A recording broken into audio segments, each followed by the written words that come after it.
The IFP is holding a memorial service for its founding leader, Prince Mangosuthu Buthelezi, at a stadium named after him in Ulundi. Yesterday, the President, Cyril Ramaphosa, declaring a special official funeral category 1 for Buthelezi. Let's speak now to Newzroom Afrika's Ziyanda Ngcobo, who is at the venue of the official memorial service. Ziyanda, good morning to you. A picture that we have also seen at the homestead is that of the dignitaries who have started trickling in, the presiding officers from Parliament, led by the Speaker, Ngcobo. Where you are is the venue of this memorial service. What do we know about the program today?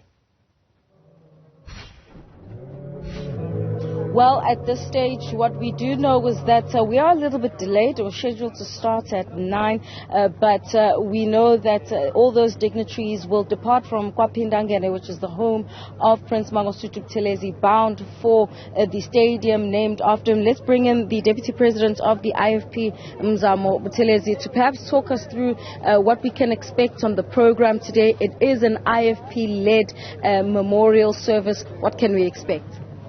I think what we can expect is the rank and file, first and foremost, of the IFP descending down to Ulundi to mourn their hero.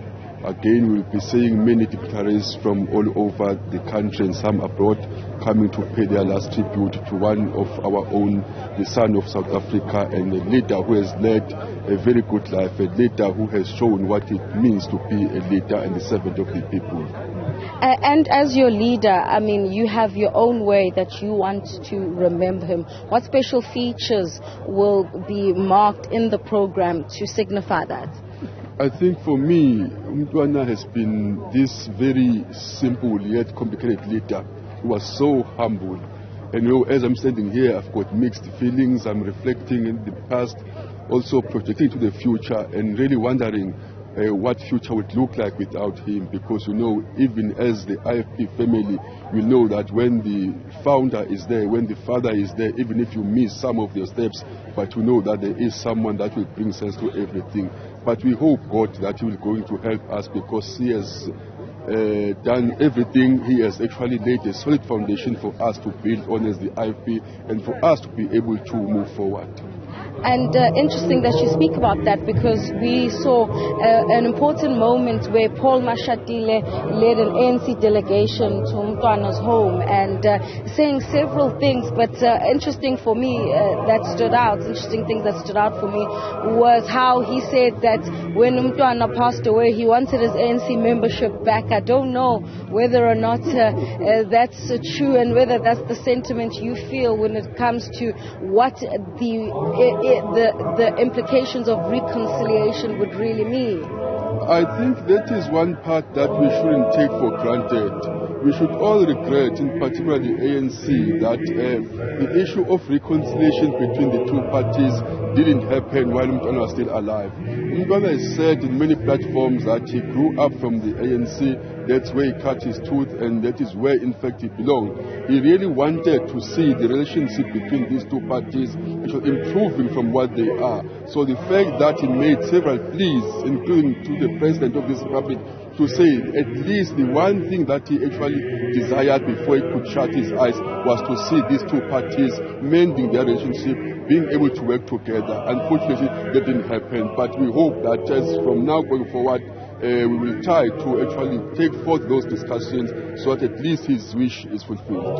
I mean, another point made by the EFF's Flo Chibambu was how it's important for organizations founded by black people to remain united, because once the founding father passes away, there's usually a disintegration. Do you share the same sentiments? Yes, I do share the same sentiments. That is very common. But I think what is important for us as the IFP is to actually capitalize on the foundation that Umntwana has built. We shouldn't be like trying to create some new vision for the future, but we've got everything in place. Umntwana has actually made sure that he leaves the party at its highest, at its prime. So for us is to build on that and unite and don't allow our individual and personal interest to be actually superseding those of the party. I think that is what would be very important, to be able to accommodate each other, knowing that we are here to serve and we are here to actually take his legacy forward. So if you all understand his legacy and what it means to take it forward, I think we won't miss a step in terms of making sure that the IFP is intact, because he also referred to the fact that how significant the IFP is in today's politics. All right, Newzroom Buthelezi is the Deputy President of the IFP. Where I'm positioned, Xoli, I've seen several people streaming in. The leader of the IFP Youth Brigade just passed by, Nkosi Sizwe, who used to be the leader of the House of Traditional Leaders here in KwaZulu-Natal. And so I'll step out of shot. Perhaps my colleague Kidumeti can show you what's taking place.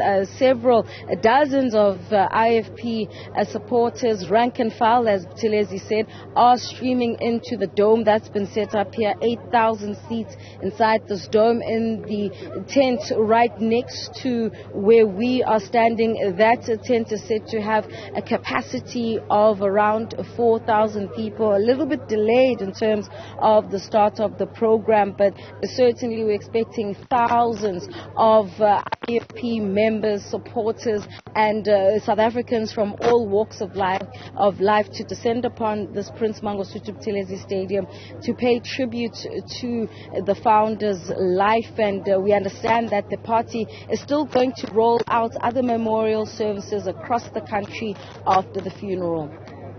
Live for us there at the venue of the official memorial service for the late Prince Mangosuthu Buthelezi.